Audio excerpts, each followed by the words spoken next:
The Bostonian is Matt Perrault. This is our city. The book is Dave Sharapan. Pay him. Pay that man his money. Together, they are the Bostonian versus the book. You covered! You covered 12! I covered! Follow the show on Twitter at Boston versus the book. How do you like them apples? Bringing you the best insight on sports betting news, Matt and Dave's daily picks, and an entertaining and unfiltered dive into the sports betting industry. Here's Dave Sharapan and Matt Perrault. And here we go.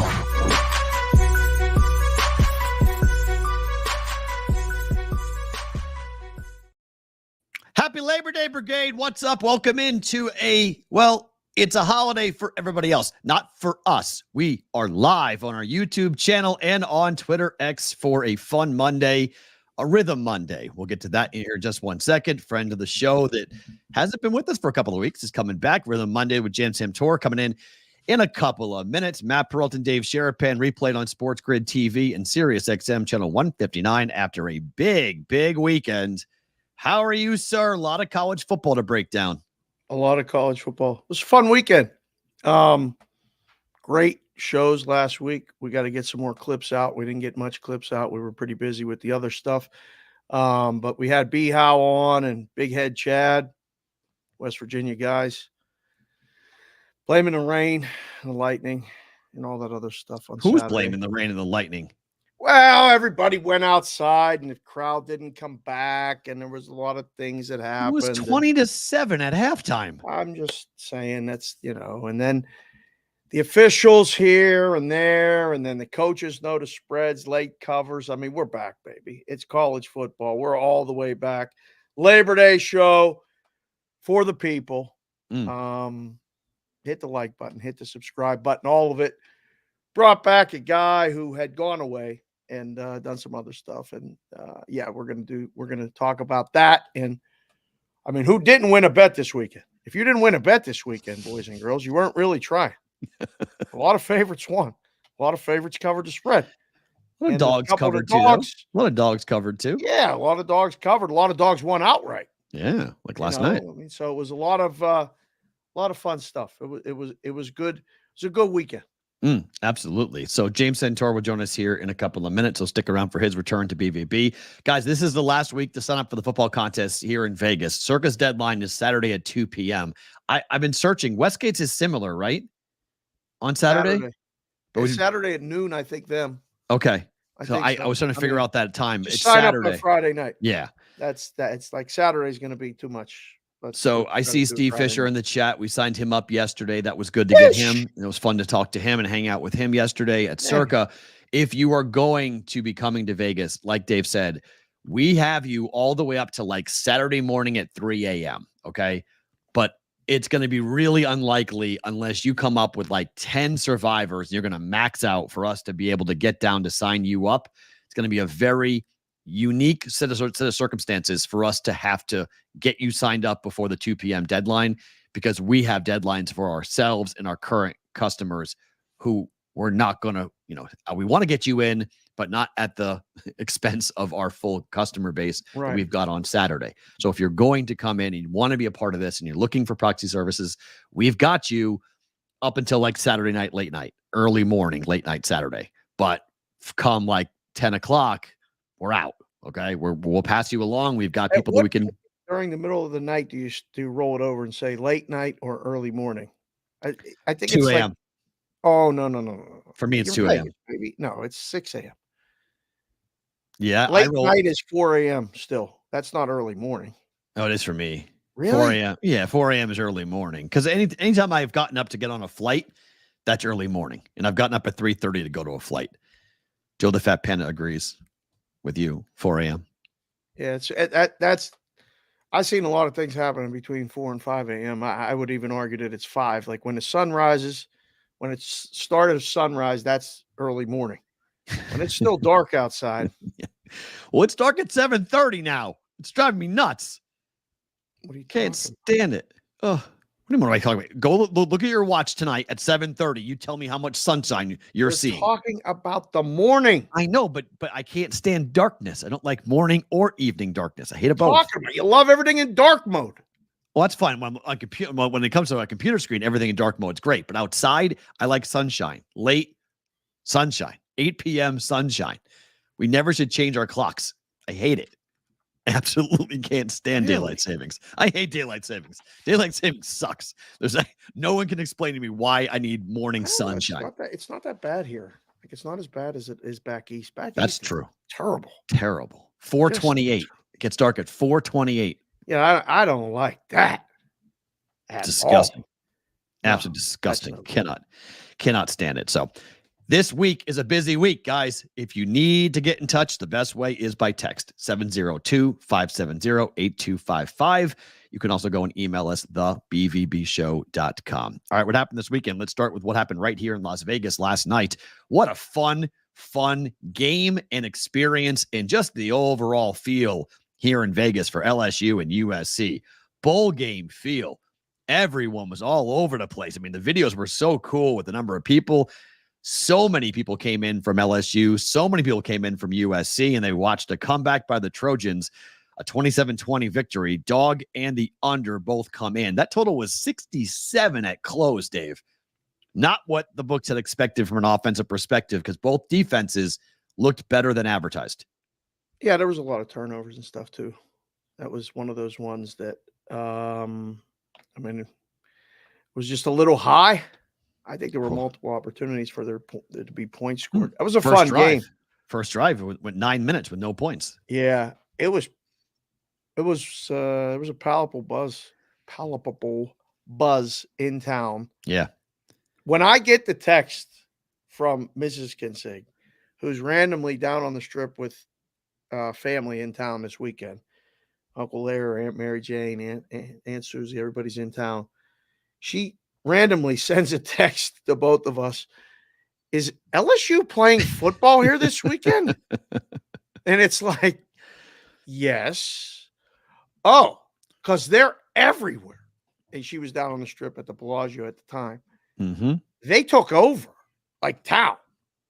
The USC crowd arrived late, as they usually do. Left early.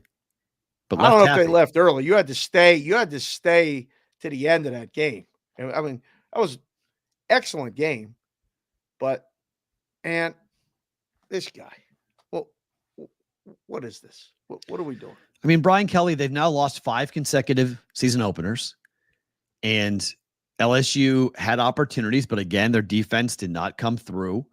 And Brian Kelly is, really mad. And he has to show his fan base that he's really mad, because they're really mad.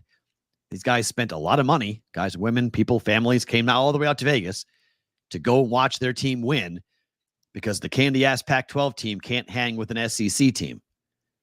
And that didn't happen.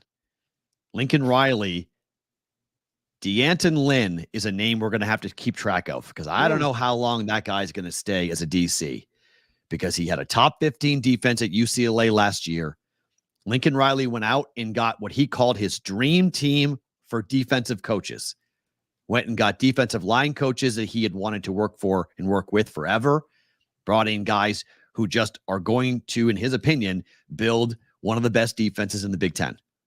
And so far, I have a hard time pushing back on it, only because UCLA was really good last year defensively, and USC, outside of that first drive where I thought they got pushed around and they were having way too big of a cushion on the wide receivers, they tightened it up and they played and tackled really well last night. More of a question or an answer about LSU's offense or USC's defense? Like, did we find out more about one than the other? USC's defense to me. There's first round picks all over that defense, all over that offense for LSU. Now, I don't know if Nussmeier is a first round pick from a quarterback perspective, but he can spin it. He can throw. But the wideouts are damn good for LSU. And I thought the DBs played well. I thought they tackled extremely well. Right. In particular in the second half. And that's been my question with the new schools from the Pac-12 coming into the Big Ten. Can you play smash mouth football? Because you're going to have to. Can you play this when it's November and it's cold and you're going on the road? Can Oregon and can UCLA and can USC, can they play that type of football? And look, it was a dome stadium, which, guys, I know everyone is struggling with the Allegiant Stadium thing. Like, the only people allowed to play on grass at Allegiant are the NFL. The Super Bowl is run by the NFL. So everyone's like, why did they play the Super Bowl there on grass? And because college plays on turf. UNLV, it's in the rule, it's in the bylaws of how the thing was written. When you have college athletic games being played, football games being played, it's on turf. The grass is only used for the Raiders and NFL events taking place. Pissed off a lot of people. Nobody told the Trojan guy, I guess, because he stuck the sword into the turf. He stuck it into the turf? And it stuck. It didn't come up. He couldn't get it out. Wow. So nobody told him that it was fake. It wasn't real. So he could have hurt himself with that. Probably wasn't supposed to do that. I don't know if he was supposed to do that or not, but supposed to do that. He came in and went, and it stuck, and he was like trying to get the thing out. It was pretty funny. I mean, USC knew they were going to play on turf, right? Everybody did. Yeah, the players. Just I'm saying, people on TV upset about this. Oh, everybody on TV. Everybody was all mad. Everyone tweeting about it. Everybody watching it on TV, I should say. Everyone watching it was very annoyed that it was on turf and not on grass. Really? Yeah, because I used to seeing the Raider games. I watched it in the sports book at Circa. There was 1,000 people in there. No, I don't know one person that was pissed off about it. Twitter was all over it. Twitter was like, "Why is Really? this? Why is it?" Oh yeah, Twitter was all bent out of shape as to why it was being done. Like, why was this game not played on grass? They slide the tray in and out. We've seen it in Arizona. It doesn't make any sense. Blah blah blah. It was just, I guess nobody. Well, I mean, in fairness, I don't know how many people have been watching the UNLV games. That's my point. Amen to that, right? How many people actually have spent any time watching Allegiant Stadium college games? I guess, yeah. I mean, they played the Pac-12 championship there last year. It was on turf. Yeah. They played all the UNLV games are on turf. Yep. I guess we take it for granted because we live here. I don't know. That's weird. I didn't know there was a pushback. It's better for LSU to be on turf. I think LSU would have preferred to be on turf just to keep the speed up. So, because their wideouts are so fast and they can cut so fast. So I think it was good for everybody. So, well, I think the big deal is, Blue Spader, there's a lot of people in the NFL that are saying, and a lot of players in the NFL are saying that grass is way more safer. So turf should not be played. They should people want to get rid of turf altogether. They want it gone from football. But I never played high level football on turf. I just played different other sports on turf. It's a big difference. It's faster. Your feet stick. Hurts to fall on it a lot. Rug burns are nasty. Covey's in the chat. And he said he'll be here Saturday. So what's going to have to happen most likely is Covey's going to have to sign up and put his plays in or send us the plays, but we'll do it the rest of the season. We're just not going to see him when he signs up. Okay. We'll figure it out. We'll see you after. We have stuff to do Saturday morning. We're not going to see you Saturday morning unless it's early. Yeah, early. Early, Covey. Early. Like, what time do you land? Like, can you get here Friday night? Any way to change the flight to get here Friday night? We'll text. We don't have to do this right now on the show, but I just looked down in the chat and saw it. Although now I can look straight ahead and see it. This is pretty cool. Just discovered this new little feature that I can use in the back here. Are you telling me we've been doing this show this way for over a year? You just figured out where the comment section is? Didn't know that it was live. I watch it on a different device. I've been watching it on a different device. Yeah. I didn't know that was on there. The top right-hand corner where it says comments. That's amazing. Do you understand how many comments I get a day from just my own house, let alone more people that I don't know? Why in the hell would I click that? Because I didn't even want to click the private chat button. Please. Yeah, this is great. Oh, my goodness gracious. Well, we're really happy because our friends at Rithmm are back here for Rithmm Mondays. You guys saw him a lot last year. He's taken a couple of months off, but he is back. He is the one and only James Santore, where I wonder where James actually is. James, where are you, my friend? Welcome back to BVB. Good to see you. What's up, guys?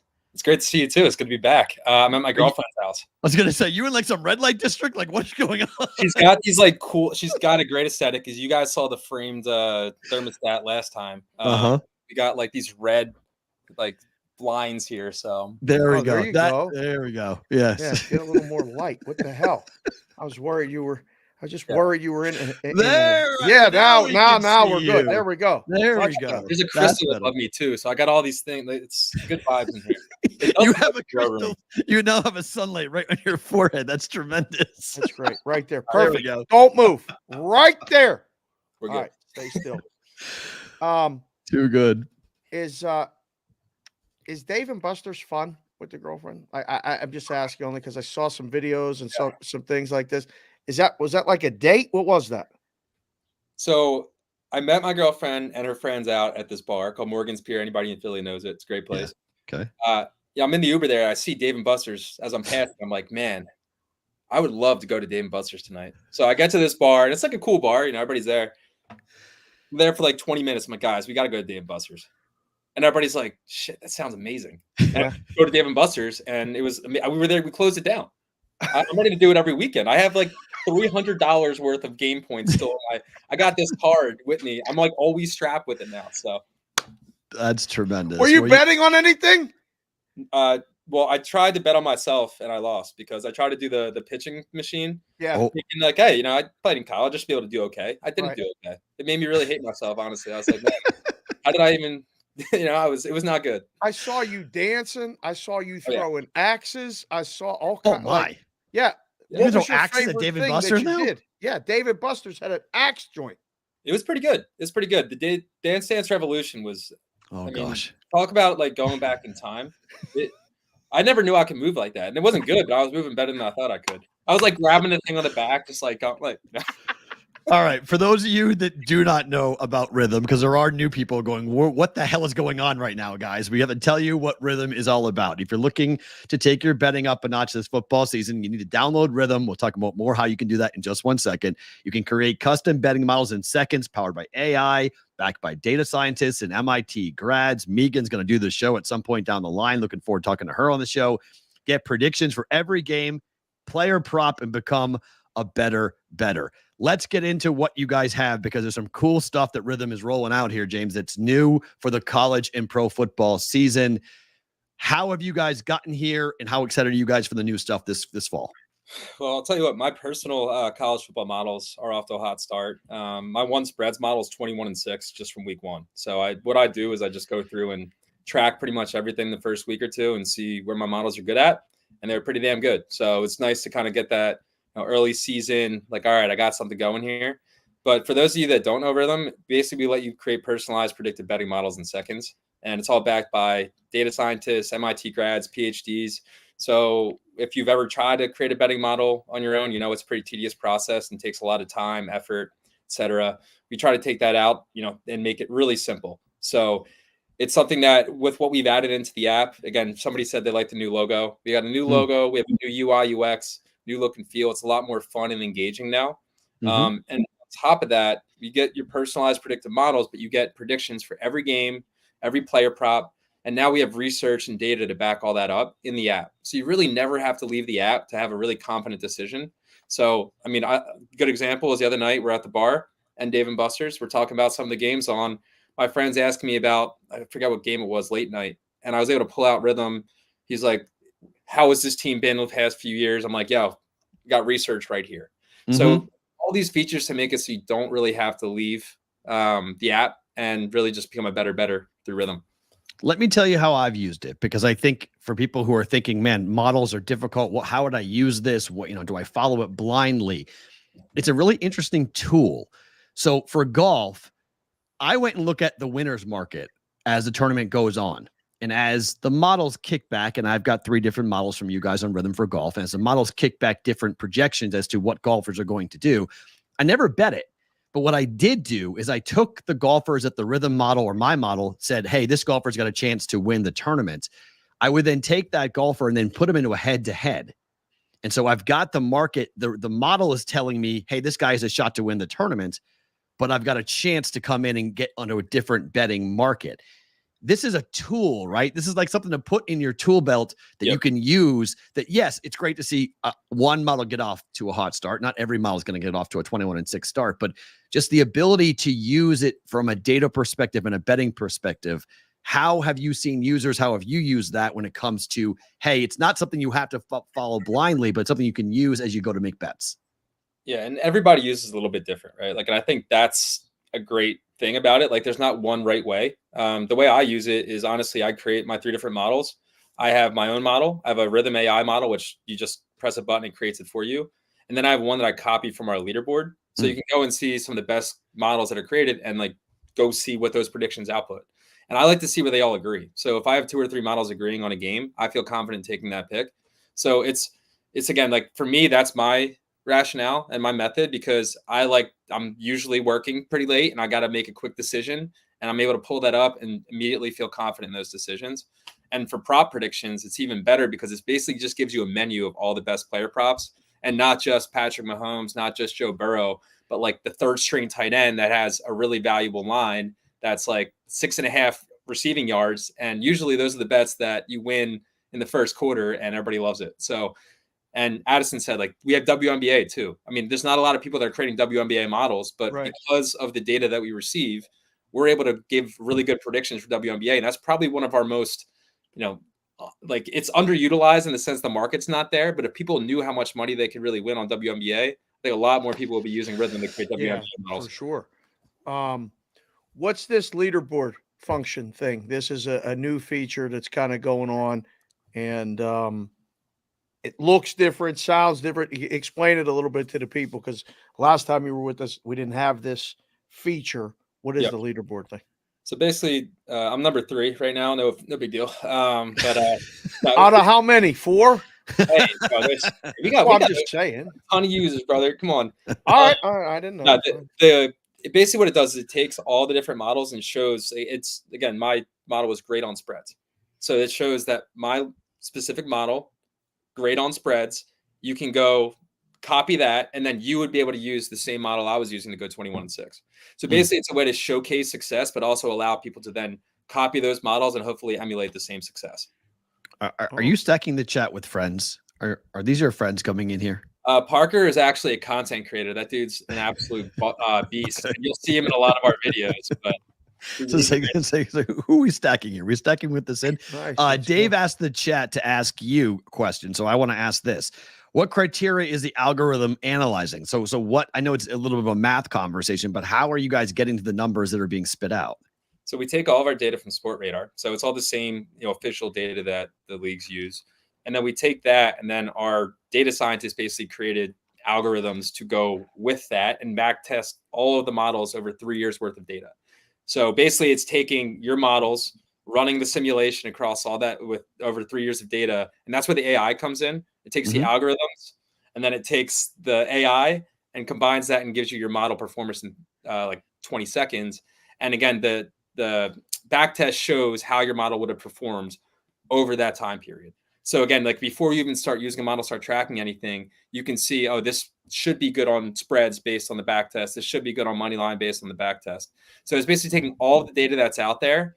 Or if you create your own model, you can choose the data points that it's analyzing, right? Like if I'm like, I know that, USC football, they're gonna be throwing the deep ball a lot of, and I want to create a model specific to like a Pac-12 football, then you can go and you can create a custom model towards that. So you either have your custom models, or you have the models that our data scientists created. That's more like offense, defense, like ranks. So there's a few different ways. That's a long-winded way of saying there's multiple different ways to analyze, and the data that you're analyzing is all from Sport Radar, which is the same data that the leagues use. So you went to college at LaSalle. I went to Penn State. Matt went to UMass. We all took math classes.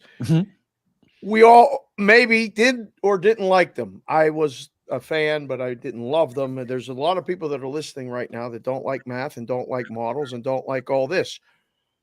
Explain to someone who just heard what you said and all this other things and analytics and is going, you know what? I don't know. Like, what would be the thing that would go other than that tremendous Sixer shirt or you that hair and all this other things that would convince someone to say, you know what, I'm going to try this Rithmm thing. It's just that it's not hard, right? Yeah. It's not hard. The complexity is all in the back end, right? Like all the hard work's done for you by the time you actually get to the app. So the way I really say is that, let's say you wake up hungover as shit next Sunday, NFL week 1, and you're like, what do we do? Like, I don't know what to bet on. It could be 5 minutes before the game. You could pull out Rithmm and you can immediately have a prediction for every single game, right? And that's all backed by data. It's better than going to look for a random capper or somebody that's just throwing out picks. It's really just it gives you a say on any game, any player, and I think that's the real value, especially for college football. There was 96 games this weekend, and if you use Rithmm, you could add a prediction for every single one, and you could add insights for every single one. So it makes you an expert for every game, basically. So the 7-day trial, we're going to put the link to it in our Discord channel, thebvbshow.com, to go ahead and get into our Discord channel. What do they get? If someone hasn't used Rithmm before and they're going to try a 7-day trial, what do they see? What do they get during that 7-day trial? Full access, right? So especially for NFL week 1 and college football week 2, you can go in and see the full breadth of Rithmm, right? If you want to try out our props, if you want to try out model creation, if you want to look at our new research pages, which has like team ranks, league ranks, like offensive efficiency statistics, all that's available for the 7-day free trial. We also have a 25% off code for the first week of NFL. So I'll give that to you guys after to share out. But again, 7-day free trial gives you the entirety of the platform. So we believe in the product. We want you guys all to try it and hopefully win a ton of money this week for NFL week 1. So again, and I'm here too. And the Rithmm team is here. If you have questions as you're using it, we're here to answer them. So just, you can hit us up at any time. Last question for me, sir. Have you had any baseball games on Sunday? Have you how are you feeling body wise and stuff? Like you went golfing in Oregon, haven't heard back from you. I said, I think it's time for baseball season on Sundays. You throw any innings? You do anything yet? I had an up and down season. I was throwing real hard. I was throwing strikes, which is very different from what I usually I'm doing. But I had like 5 straight good outings, and then I imploded one day. ERA shot up. I think I had a 0 ERA, and then I had a 0 ERA through my first 5 or 6 games. Was our closer. It was feeling great, and then forgot how to pitch for one day. So then my elbow started hurting, and then the season ended. So okay, so it's over. It's over for now. Sometimes I get the Phillies season just getting started. Like the people are texting and different things. Like I know we're getting ready for football season, but it's still baseball season in Philadelphia. That was a nice little weekend series, James.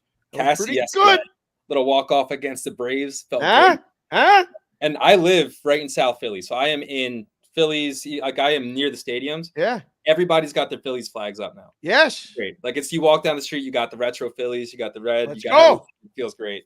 So, look, it's a tumultuous relationship.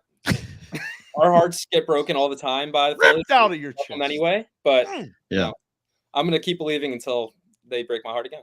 Very nice. Before that you go, if you guys with Rithmm, you're looking to take your betting up a notch this football season, you go download Rithmm. You can get the 7-day free trial by going to thebvbshow.com. I'm going to post it after the show is over here today for you guys to be able to see and get in and use it. I will ask you this on the way out. How excited are you for week 1 of the NFL? Because this is something that last year you guys weren't up yet with football. Now you got this college football, but you have the NFL player prop market. And I feel like that's got a huge opportunity for people because the prop market is always a little bit in flux. People bet who they like, and there's always value if you know what the models are going to predict. So how excited are you to get the player prop model out to the market before week 1? It's amazing because, again, it makes you be able to watch every single game and have an actual say in that, right? You could I always use Buffalo Wild Wings as the example. Every game on there, you can go place a bet because Rithmm can give you the prediction you need. And the other thing that's great with the player props is that we have graphs and other data when you click in. So you can see the last 5, 10, 20 games. You can see other trends and stats that help you feel confident in making that bet. So player props are great. Again, it's really easy in the sense that you literally just open the app and you have a menu of all the best player props. So it's made to be simple, made to be efficient, and made to be successful. So I know this is not Megan who's running this. Whoever is who said that? Do you want me to said that? Just so you know, Alex, I run the chat. I will throw you out if you write that again. Oh, Yankees! What are you doing? Who did that? Do not write "Go Yankees" on BVB. That's our marketing specialist. We do not subscribe. What? Oh my God! Read the room, Alex. Look at the name of the show. Look at the name of the show. Good job, Alex. And for Jimmy, yes, it's for Android, iPhone, and it's also a web app too. So. Oh yeah, you use all 3 of them. Good stuff. So we're gonna do this on Mondays. This is gonna be Mondays with Rithmm, Rewind, whatever we're going to do. We'll have James, we'll have Megan on. So we're going to look back, but we're going to focus. Next week, we're going to have Monday Night Football. So, and the Eagles will have hopefully beaten the Packers in Brazil. Oh boy, I didn't even want to. I wanted to just get out of the show without even talking. If you guys lose that game, how angry will Philadelphia be? Oh man, I'm gonna call out sick to the show on Monday. Okay, it's gonna be bad. I don't know. Packers have played pretty well in week 1.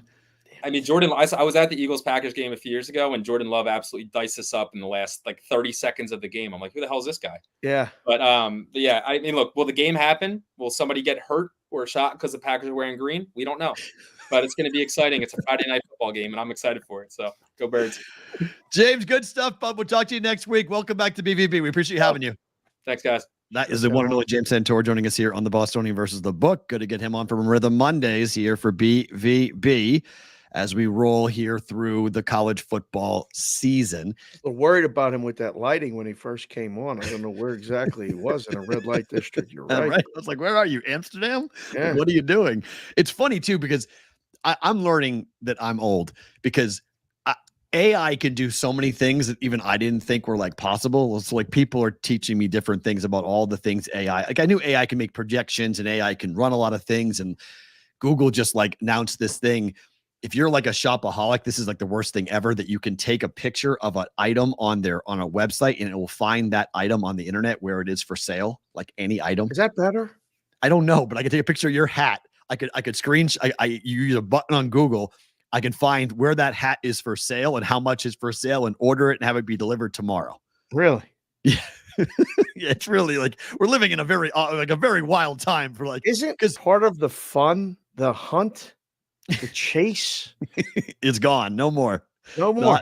No. And I mean, it's just funny because Amanda, my girlfriend, likes to shop online a lot. She doesn't like to go out. She has things delivered every day, constantly. Amazon's constantly coming to her house. And I'm like, this is brutal for you. This is the worst thing in the world. You can just go ahead and any outfit, any picture, any item, Google can find it. Their AI, they call it, I forget what they're calling it now, Genie or something. I don't know. It begins with a G. They can go and find it for you and pull it back. So can't do that with BVB hats. That's true, Addison. You can't do that yet. At some point you will be able to, though. No, you won't. No? No, you won't. No.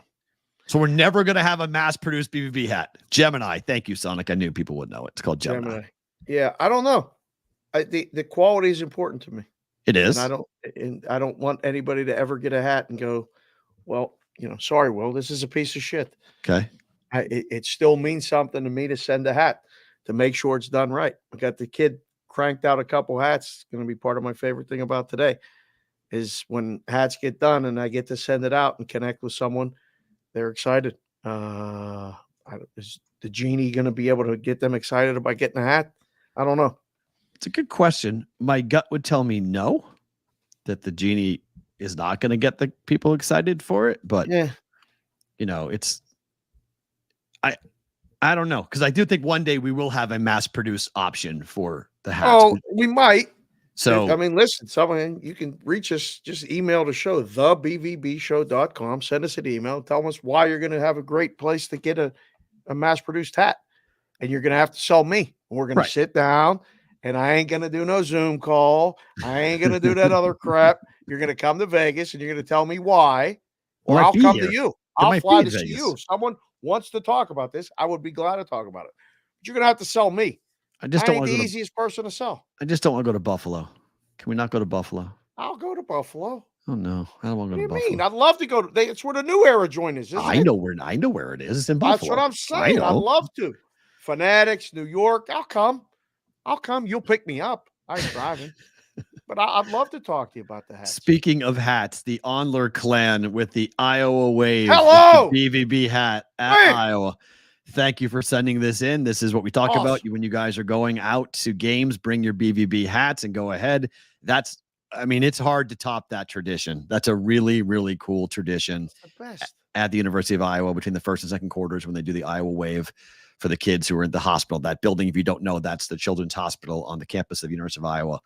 And there's kids waving at the fans every game when they have a home game there. So that's really cool. So thank you to the Onler family. At the same time of the game every time, or is after the first quarter? Yeah. Okay, so it's always after the first quarter. Yep. All right.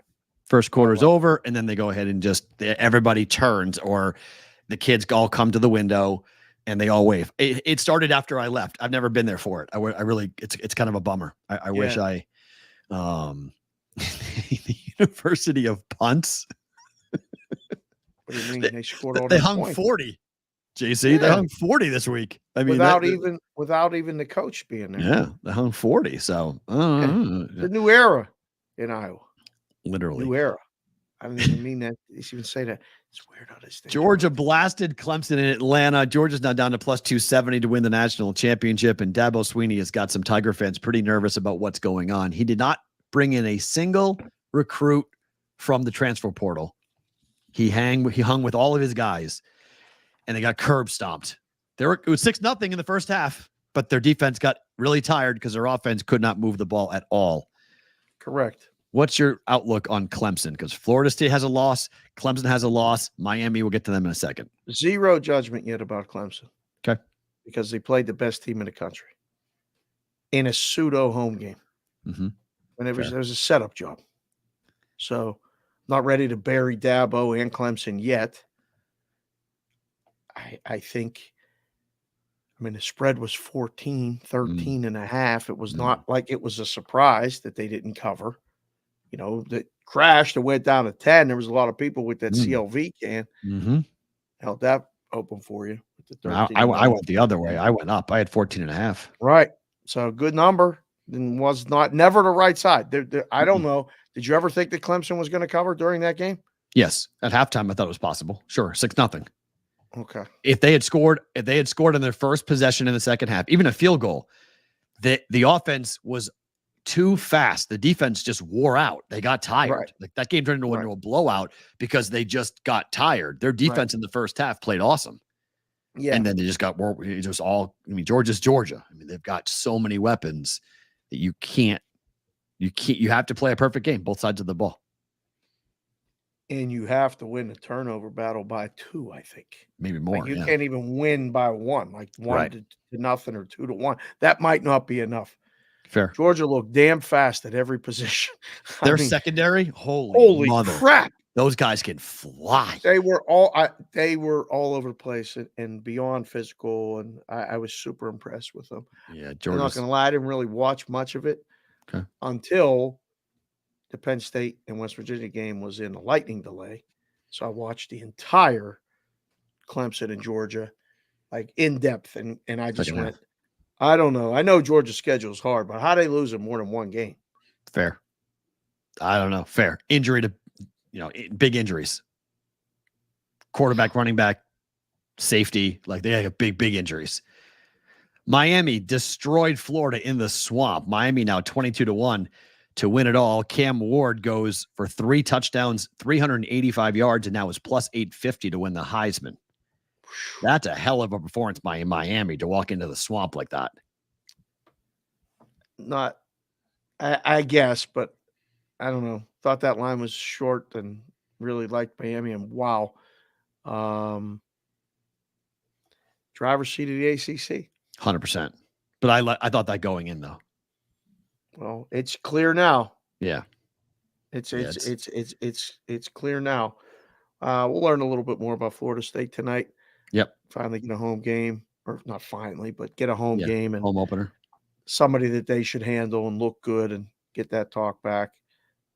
If they lose tonight, I would drastically be adjusting the Miami odds to win the ACC if Florida State loses tonight. Yeah. They can't lose tonight. We'll get to that later. Florida may not win a game, B-Roll. Well, here's the problem. Crap. Graham Mertz is horrible. That's why I faded him. You can't ever bet on Florida in a big game with Graham Mertz as the quarterback. I was laughing reading some of the Florida Gator propaganda saying, there was this article that was out of us like, who would you take at quarterback, Cam Ward or Graham Mertz? And it was like, oh, Mertz is more accurate. I would take him over Cam Ward any day. And I was like, I don't know what football you watch, but you don't watch football if you think that, because Ward is a high risk, high reward guy. He definitely can throw bad picks. He threw a bad pick in the first half of the game, but that guy was the #1 transfer portal quarterback for a reason. He could absolutely sling the rock. He's all over the place. He was athletic. Stop throwing this way though. Like, do me a favor. Stop going right and throwing left. Going left and throwing right. Stop doing that. If he stops doing that, I think he'll be fine. But he's all flash, and he's perfect for Miami because he's just swag on swag on swag. So I bet him over 9 wins. I bet Miami to make the playoffs. I like Miami a lot. Florida being just that bad, that's possible. I mean, Billy Napier is, you want to talk about high-level Power 5 coaches or Power Conference coaches that could get fired mid-season. Talked long time with my friend TJ down in Alabama about what the feeling is around Billy Napier in Florida in the SEC. And maybe not in season, but he's not long for that job. It's amazing how fast it can turn in places that aren't used to having a bad team. And when it turns fast. Remember how he got the job, though, right? I mean, things weren't like they were winning 8-9 games, and Billy Napier was at Louisiana, and he had Louisiana like winning games against Big 12 schools. And they're like, whoa, here he comes. I mean, I think they beat Iowa State the year he left. So like Billy Napier was like this hot name rather than getting somebody who had like experience at high level, big time college football. I mean, look at DeBoer. DeBoer has Alabama fans frothing at the mouth. They think they got the guy. They think they think, Saban, this is, we're not going to go through the Mikes, the Shulas and the Prices and the DuBois. We're not going to have that lull that we had after we got rid of Bear and Gene Stallings. You're not going to have that dip, the dip that I covered for 5 years, which was the worst 5 years in Alabama football ever. And I was there for it. DeBoer, I mean, they got a 17-year-old kid that everyone in Alabama is saying is the next, top 10 wideout pick in the NFL. Why did Florida fire Mullins? Thomas Panchley came into chat just They didn't win. And asked that question. They didn't win. They didn't win what? They won 8 or 9 games. Yeah, now they're going to win 3. Yep. These are programs that have unrealistic expectations because Urban Meyer and Tim Tebow won national championships. So when you do that, that's huge. That's the standard. I mean, it's the SEC. Outside of Vanderbilt, the standard is the national championship. I mean, even Ole Miss thinks now. Ole Miss thinks they're going to win it all. I mean, look online for Ole Miss fans. They think Jackson Dart's winning the Heisman and that they're going to win the SEC. They're going to beat Georgia, and Ole Miss is going to go through the playoffs because they can't keep us out anymore. Now they can't, brand names don't matter anymore. Right. So, we'll see how the SEC goes, but that's the standard. It's high in the SEC. Notre Dame beats A&M 23-13. Irish are now 17-1 to win it all. That's a tough loss for the Aggies. People thought the Aggies were going to make the playoffs. We were talking before the game. The people were like, hey, I like A&M to make the playoffs. Lost a big one at home. That was a pretty good football game, too. Came down to the end. Learned a lot about Notre Dame. Mm-hmm. Or, as my man Gumpy says, nobody says it better than Gump. Notre Dame. He says, Notre Dame. His dad is a big fan, so he's like, I don't know if he is, but I was on the phone with him and Brucey. Brucey, I had no idea, was a big Notre Dame fan. He's like, Consig, they're winning 11 games. Notre Dame? 11-1. See their schedule? Yeah. If they don't go 11-1, I'll be surprised. Look at that schedule. And I mean, that was a big win. But holy crap. So the one loss is to USC? Yeah. Look at that schedule. You know what's kind of funny? That schedule might keep them out of the playoffs. 11-1 team is going to be kept out of the playoffs with the name Notre Dame? No chance. Yeah, maybe not. I don't know. No That's chance. really going to be interesting because they play Northern Illinois, Purdue, Miami of Ohio, Louisville, Stanford, Georgia Tech, Navy, Florida State, Virginia, Army, and USC. Florida State at home. USC and Georgia Tech right now, 3 hardest games. Yeah, it's USC by a mile, though. Florida State's going to be no bargain. We'll see what they look like. I don't know. We'll find out a lot about them. If they do what I think they're going to do tonight, I would agree with you. They should take the doors off of Boston College tonight and just completely embarrass them. That's what they should do. If they don't, big problem. give the boys and girls in the chat something to vote on right now. Okay. Does Notre Dame make the playoff, yes or no? Overwhelming yes after them winning. And we went through the schedule. You just did it. Mm-hmm. If they don't, 10-2, they may not get in because of that schedule. Yeah. But if they go 11-1, that's automatic. Yeah, I would agree. I would agree. Yeah. It depends on who the loss is to. If they lose to USC and they lose to like a Miami or Ohio, that might keep them out. But if they lose to Florida State and to USC, maybe they do get in at 10-2. Just depends upon who they lose to. Their offense is still not good. I mean, they might get caught. I've seen people say that they're going to get caught by somebody you're not expecting, like a Louisville, because the quarterback play, Riley Leonard in that offense just isn't going to be able to put enough points. So A&M really shot themselves in the foot. It was a pretty sloppy game on both sides. So I don't know. I didn't get a great read for either one of those teams, but I'll be curious to see what A&M looks like going forward in the SEC. And then if the Irish have a bunch of cakewalks, a bunch of cupcakes, I just wonder, does that hurt them when it comes to the committee? Right. So, I mean, it's again, it's a TV show. So they want the TV show. And they do tend to lose to Stanford. That is true. Stanford is known to beat them. So Purdue is your pick to beat them, Covey? Wow. Purdue to beat Notre Dame would be something. They lose that game, they're out 11. If they're 11, if they're 10-2 with a Purdue loss, see you later. They ain't getting in.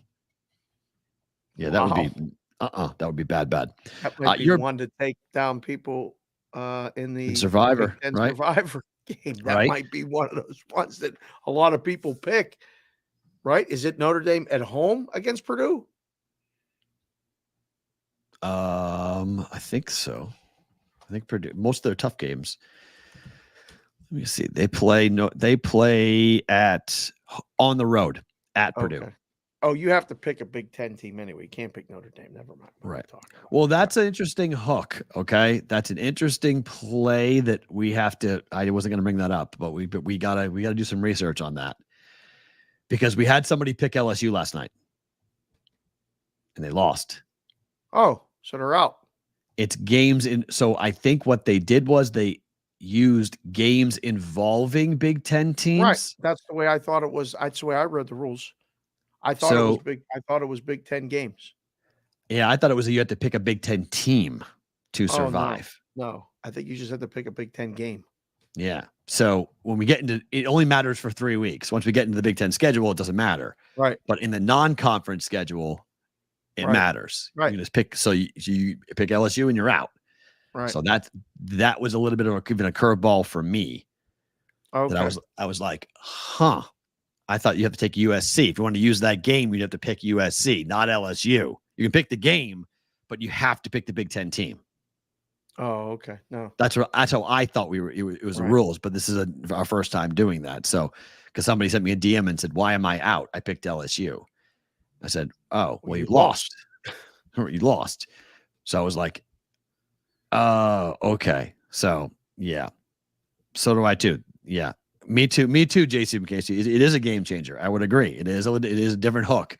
So that confused me too. So I was confused on that as to how they were doing with the rules. I assumed you're going to take the USC LSU game. You had to take USC, not LSU.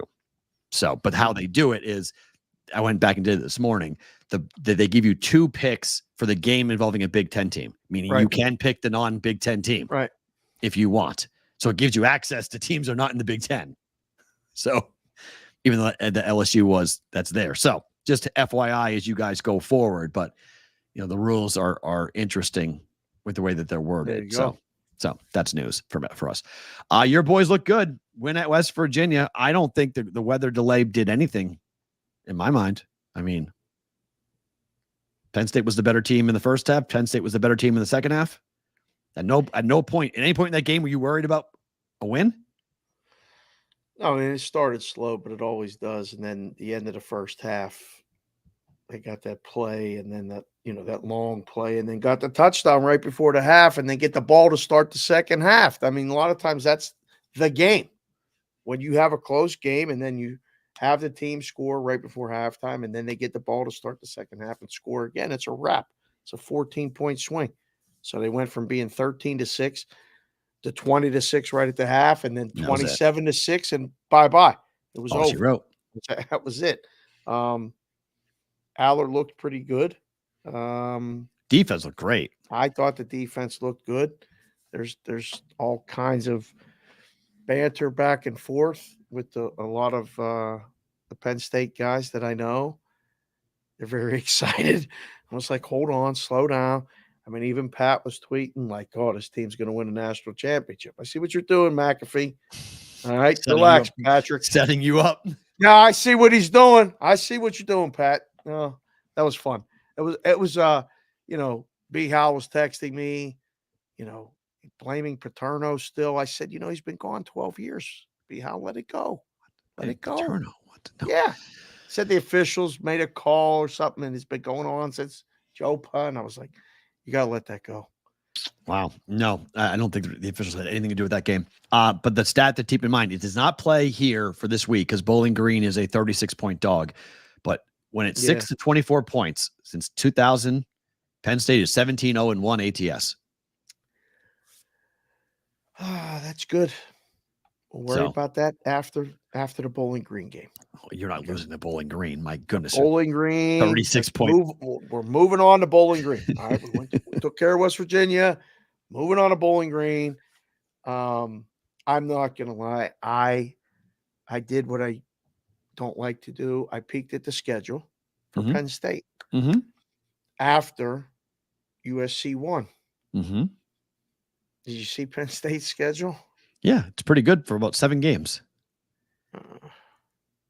Could be undefeated going into that game at USC. Should be undefeated. Into that game. Yeah. At USC. And I would like you, and against you. And I met a guy yesterday who got a private jet. He said, you know what? Might need your services. Might need your services. Gonna have to get to the USC game. He's like, let me know. So we may be flying. October 12th. We need to, if it's a night game, we can make it. We're going to make it.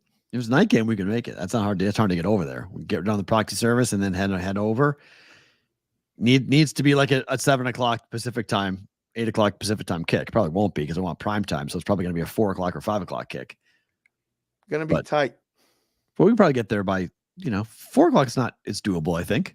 If we're flying private, we'll get there for sure. It's a 35-minute flight. It's nothing. It's up, down. Like we're there in 2 seconds. Flying private. Might need a sponsor for that, but right. It's a little bit steep, but we're going to talk about it more. I had a good discussion with this gentleman about a bunch of things. Mm-hmm. He came to the booth after you left. We sat with me and Fish and the wives and him, and I said, you know what? We might do a BVB like giveaway where you come and fly with us to a game. Might work on something where we go private, shoot down to Arizona, little late night game or something. Watch that. Maybe fly up to Utah or fly out to LA. Little short trip, keep the cost down. Come to Vegas. I'm working on something. We'll see. It'll be fun. Iowa scored 40 points, 40-0. Under still hit, amazingly enough. 40.5 came in. Not the closing number, but the opener. So the Cyhawk game is 37.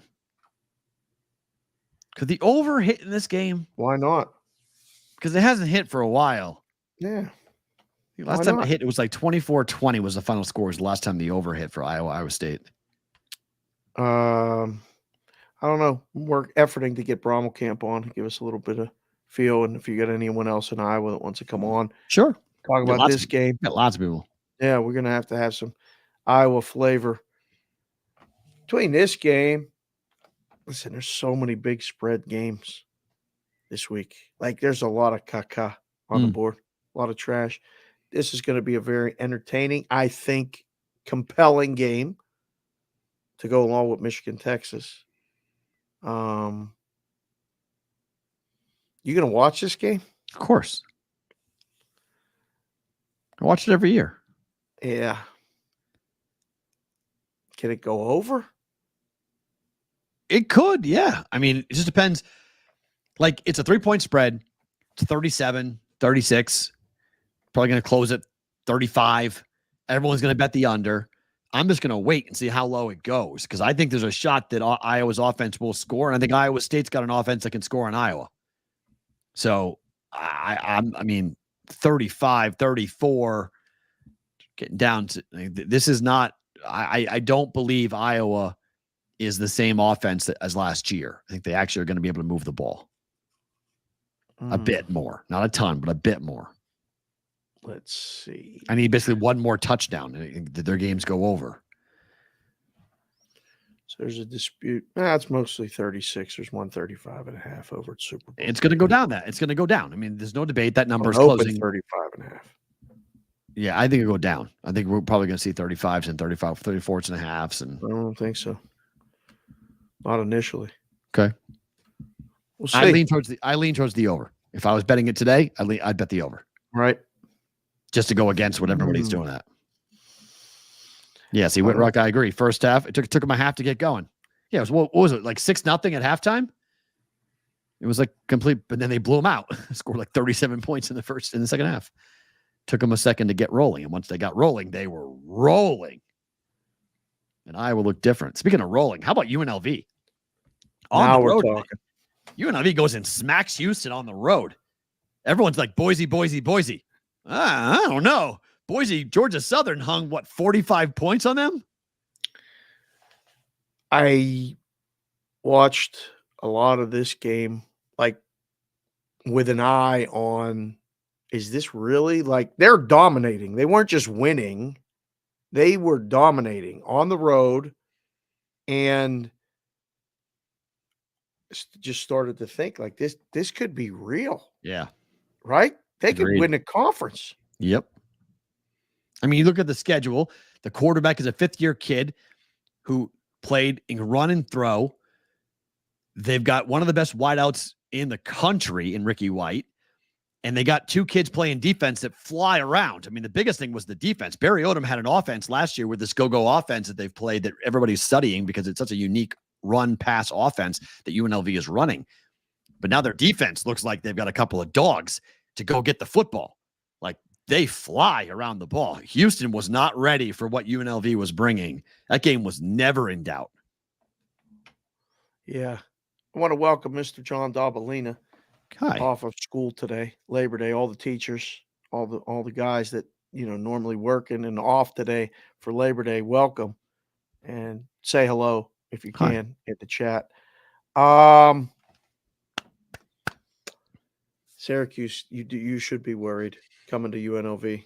I mean, I have Miami over 9 wins. I have UNLV over 7 wins. I feel great about both those bets after week 1. Right. I think both those teams are going to be really good, really fun to watch this year and what they're capable of doing just with quarterback play and everything else. So one more college football, and then we'll get to some other stuff. What do you make of tonight? This number was 21 all summer. All summer. Even before the game against Georgia Tech, it was 21. They lose that game, and now it's down to 15.5. Did something happen with BC that I'm unaware of? Because it's still Boston College. It's still the first game for Bill O'Brien. He doesn't have a quarterback who can run the offense that he wants. He's got a running quarterback. Yeah. I don't know. You put these numbers up to, around quote unquote key numbers to get money or movement or things like that. So you got the dog money to this point. I think about West Virginia. I mean, it was high against Penn State. They never shot. I don't know the first thing about BC. I know what I saw with Florida State. But they're at home. They're going to curb stomp Boston College tonight. They should. I mean, they're going to let DJU run. Don't throw the ball. Let them run.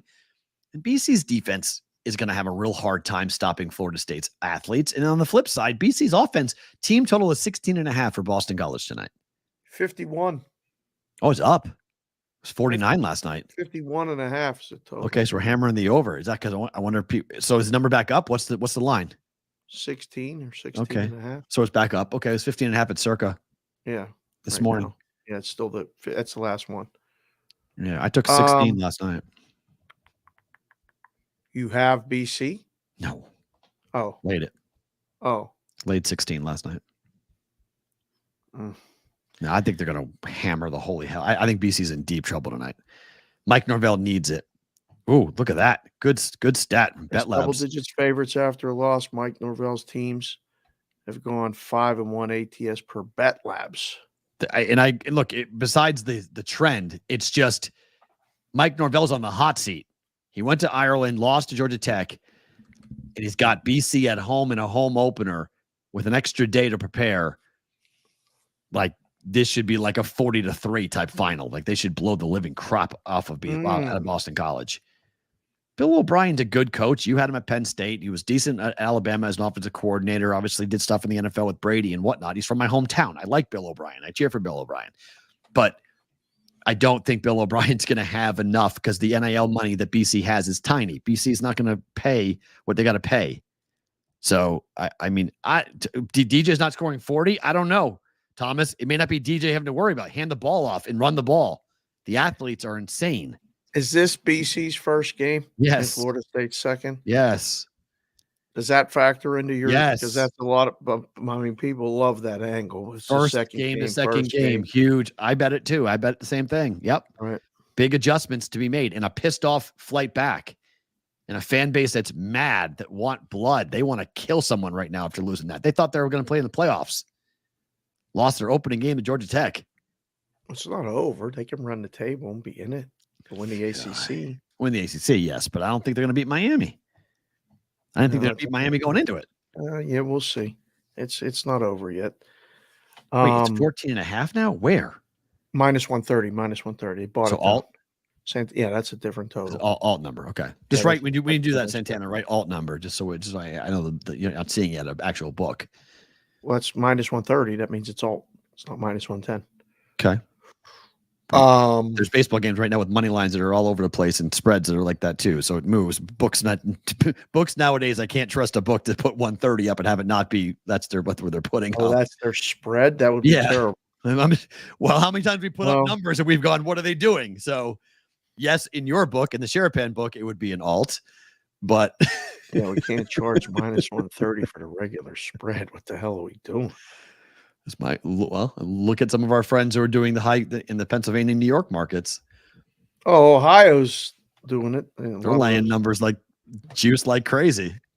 Yeah, they're not going to be in business much longer. Those places, a lot of places are closing. There was a place called BetSafe.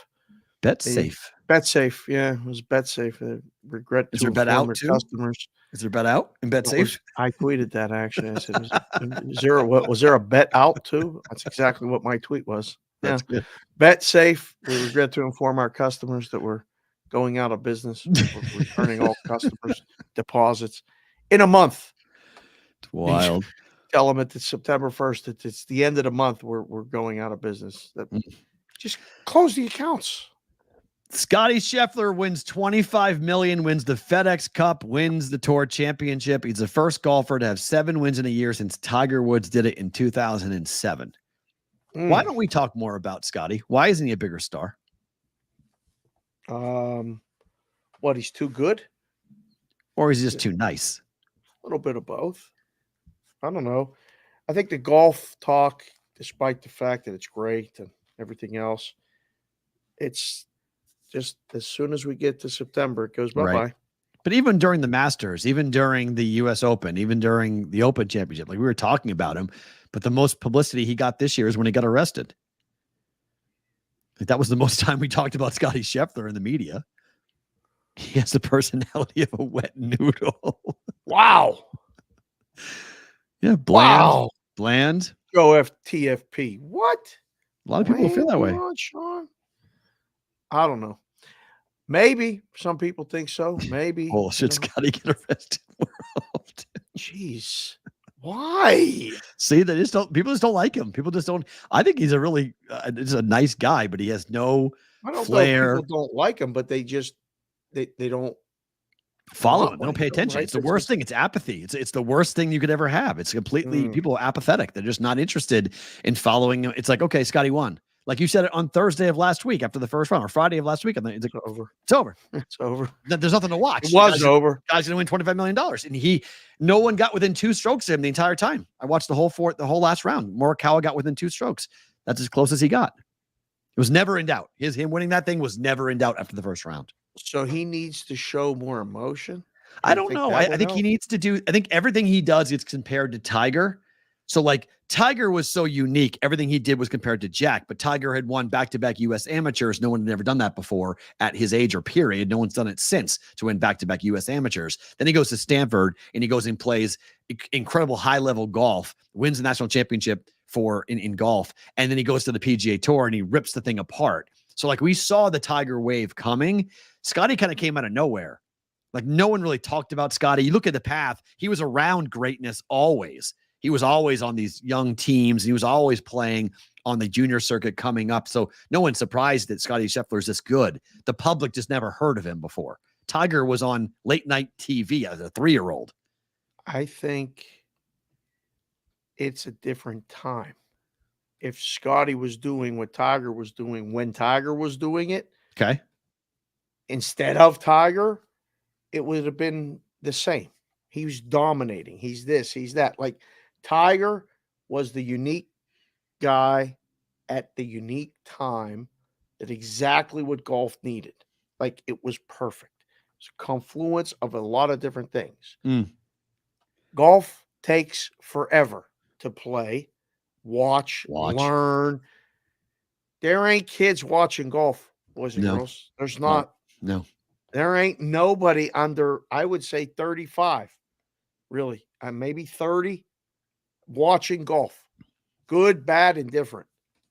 So as good as he is, if you don't play golf or you don't bet on golf or you don't even play Golden Tee, seriously, how do you sell that? You know, the live thing split.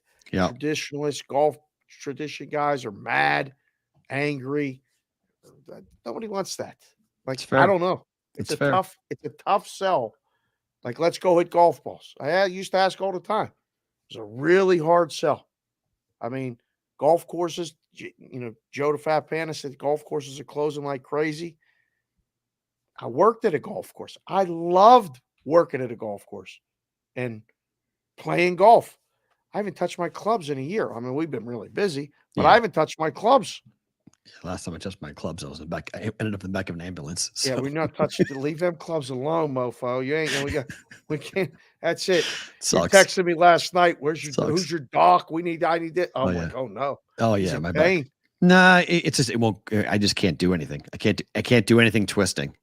Anything my back twists, like boxing, I can't box anymore. So it sucks. So I'm pissed off because the thing I want to do is box and I can't. I shadow boxed for 2 minutes and I was not happy afterwards. Hurt bad. So I was like, okay, none of that. Josie Myers, you've been doing an incredible job. Appreciate all of this. This is wild to watch. The White Sox are now 5 games ahead of the 2003 Tigers rather, for the worst record ever in the American League. They are solidly on pace to be the worst team in the history of Major League Baseball. And the Mets, if you are on that 62 Mets team, you might get off the hook here because 31 in 107 is an unbelievable mark at the moment for the White Sox. And when you start going through this franchise record, 107 losses yesterday, that was a record broken for the 1970 team, had 106 losses for the White Sox. The White Sox completed the first ever 0-10 homestand in their history. They're an old team, too. They're an old team. 0-10 at home with a loss to the Mets yesterday. Damn, bro. Since the All-Star game, they are 4-36. 4-36. Come on, man. Come on, man. What is going on? Great job, Josie Myers. Really, really appreciate it. Now, people are picking it up. Yep. Tweeting it, talking about it. We've been talking about it all summer. We had Rob Totka on from Circa. He had some great stats talking about it. He stopped me yesterday in the book and said, they had 3 10-game losing streaks this season. That was the third. That's never happened before. Never happened before. The stuff they're doing is never happened before. How is it possible to go 436? I don't know. And is Chicago White Sox equals Rocky IV, throw in the damn towel. Thank you, Jack. Have you seen the numbers for today? For what? For the White Sox and the Orioles? No, they're playing right now. Okay. They're playing right now. The What's the Orioles score? are trailing. What's the score? Hold on. It might be time. Our live bet. Everybody's talking about live betting. Right. They're down 2-1, top of the third. Good. Orioles are down 2-1. I'm on the over. I'm on the over 8.5. Good bet. It's probably a good bet. Move came on the under. I was like, what is the move coming out? It was minus 160 on the run line. Well, yeah, it has to be. What are we? It was 330 to 380, depending on the book last night on the money line. The money line. Hold on. Let me see what it closed. Because I switched it to the football while we're talking about football. Now we're getting excited talking about baseball. I love all the people still talking about baseball. Because everybody turns a page and we'll be talking about baseball. 4:30 it closed. 4:30.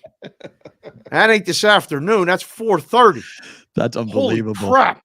4:30. Come on, White Sox. Yeah. So hold on right now. What do we got? We got the in game.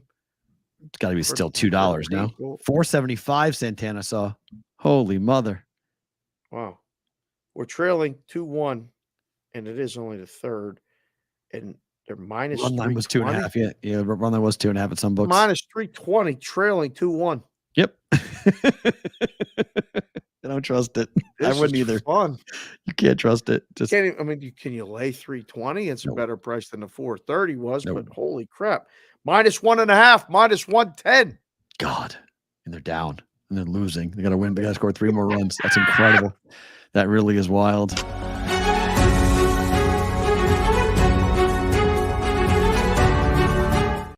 So we'll watch this for you guys, but for that game with the White Sox and the Orioles, but Otani watch. Saturday, we saw something. The Dodgers have been playing baseball for a long time. Long time. Otani, Betts, Freeman, homer to start the game, and they lost 4-3, right? Who?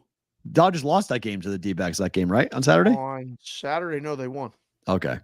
But they went back to back to back. First time in Dodger history that's ever happened for Otani and the Dodgers. He has 44 home runs and 43 stolen bases with 28 games left to go. What's he want? Don't he do? He does them both. He does them both. I think we said that. Saturday, they won 8-6. Okay. Dodgers won 8-6. Okay. Thank you. I'm running out of superlatives. I mean, we got a stinger. We've done a stinger now in Otani watch for 2 years straight. Some of the clips have gone viral. I don't know what else to say about this man. I really don't. It's fascinating. Game starts in 10 minutes, by the way, if you want to bet the Dodgers game today. Against Arizona, game 4 of the series. So the Diamondbacks won yesterday in a blowout. Saturday, Friday, Dodgers won. Flaherty today, pick 'em, minus 125. Erod, oh boy, tough game. Under. Okay. Yeah, day game, getting out of there. Yeah, day game, under. Interesting. How much money, Dave, would you pay for an Otani bobblehead? Listen, I got. What does that say? $69,420. That's what that says. $69,000. My glasses. So Decoy is the name of his dog, by the way. It's not a Decoy bobblehead. The bobblehead is Shohei holding his dog. That's why the dog threw out the first pitch. So when you read Shohei Otani Decoy bobblehead, that sounds like a fake bobblehead. No, it's a real bobblehead. But Shohei Otani, they gave out 44,000 Shohei Otani bobbleheads. But over 50,000 went to the game. So if you came in late, you didn't get the bobblehead. So they did give out 44,000? Yep. And if you go and look on eBay right now, $69,000 is one of the asks right now. Ain't nobody selling that thing for 69 dimes. I mean, come on. Seriously. I mean, and listen, I'm not besmirching you. If you can get 69 dimes for a bobblehead doll with Decoy and Shohei, like, man, that's great. That's awesome. But what the? I mean, I got a guy supposed to get me at least one. Oh, really? Because I ain't paying no 69 did you dimes, see what man. the players had to give up to get one? No. Players had to give autographed gloves to fans to get bobbleheads. Batting gloves? No, they're game gloves. Your fielding glove? You're fielding. They were signing their game glove and giving it to fans and exchanging it. Oh, bro. Yep. Oh, if my guys listening or watching the show are going to listen later, I ain't paying 69 dimes for that thing, but we could work something out. Wow. I knew that was going to be. I mean, you saw the lines for the bobblehead that day. I mean, it was just. It's a great. Gorov's absolutely right. I thought the same exact thing. Decoy is an unbelievable name for a dog, considering the scandal that Otani was part of. I mean, could you imagine if he did that on purpose? I think it would be the funniest thing in the way. If Ipe is like, yeah, just name it after me. He named it after me. I'm the Decoy, and I'm going to jail. It's unbelievable. I don't even know. I don't know what to say right His now. wife should be named Decoy too. Oh, WV Punch Drunk One. What's happening right now? I love the chat. Sometimes there's bubbles going on and over our heads, and sometimes the chat just zings something out. And wow, yeah, Decoy for the dog's name. It's pretty good. It's unbelievable. It's what it is. Pretty good. So let's talk about the American League and the National League wildcard races, because it is fascinating to watch what's going on here right now between Great these. stuff here. So let's start with the American League, then we'll get to the National League. The American League, Orioles have a 4-game lead. They've got 59 losses. They're pretty much going to be in the playoffs. But after that, the Twins have lost 6 of 10. The Royals have lost 5 in a row. Oh, sorry, JC from KC. Royals are falling apart. No. The Twins aren't playing well either. Boy. The Red Sox are awful, and they could, if the Sox were hot right now, they'd be in the playoffs, but they can't do. And the Tigers are the hottest team in this wild card race at the moment. Here he goes. They're 8-2 over their last 10. Mm-hmm. They took 2 of 3 from the Red Sox. Mm-hmm. They're over 500, and they have legitimately one pitcher. Oh my! They have one pitcher. Now he's a Cy Young winner. He's the Cy Young winner, and Scooble's incredible. But how are the Tigers doing this? I don't know. Were you able to get that picture from yesterday with our guy Fish and hold on, our guy Derek? If you can, I did get it. Hold on. Pull that up at some point, because this will be my favorite thing about today. But the Tigers talk is fun. The Tigers, what are they, 4.5 back according to that graphic? That's 5. Okay. You literally may run out of runway. You may just fall short. Really? Yeah. It's gonna be close. But they can do this with that spot. Royals, I don't want to get JC from KC. It was a tough weekend for the Royals. They got swept by the Astros, or just got smacked. Yeah, not good. The Twins, I feel like I do enough damage to. Oh, look at this. That's some 2-3-1-3 Detroit guys. We're hanging out at the booth. Derek comes by. I said, hold on one second. You got to talk to this guy. His name's Fish. He's from Detroit. Then they started talking. They started naming towns in Michigan. Where are you from? Birmingham, Livonia, this and that, all these other things. It was awesome. But you should have seen their eyes light up when they started talking about the Tigers. You guys excited about the Lions? Well, Fish, I know you're not a Lions fan. You live in Detroit. You don't like the Lions. But everybody likes the Tigers. Twins, Gophers like it. Who's next for us to be on our best team to cheer for? Sorry. It'll be hockey season soon. Yep. Peace out. Wild year coming. Don't worry. Wild season's coming around. Man, I don't mean to do it. Do you think the Tigers can actually make the playoffs? Yes. Yes, I do. They're hot at the right time. Card team's going to be. They're right hot. now. They're hot at the right time. Right now. Right now, it's Orioles. It's Orioles, Twins, Royals. Right now, Orioles in. Orioles. Yeah, the Orioles are in, so it's Twins and Royals. So do they both choke? And do they both fall apart? I don't think they both choke. So it would be. I mean, the Tigers have got to stay this hot throughout the whole month of September. Like they got to win an 8 out of 10 the whole month to get there because they got to make up big ground. Look how far back in the loss column. They're 5 games back in the loss column to the Royals. Yeah, got to make up a lot of ground. So I think more likely than not, the Orioles, Twins, and Royals, that's your American League wild card. Now for the National League, totally different story. Diamondbacks, Padres, Braves, Mets are 1 loss behind the Braves, 3 losses, the Cubs. The Cubs have won 9 of 10. They've won 6 in a row.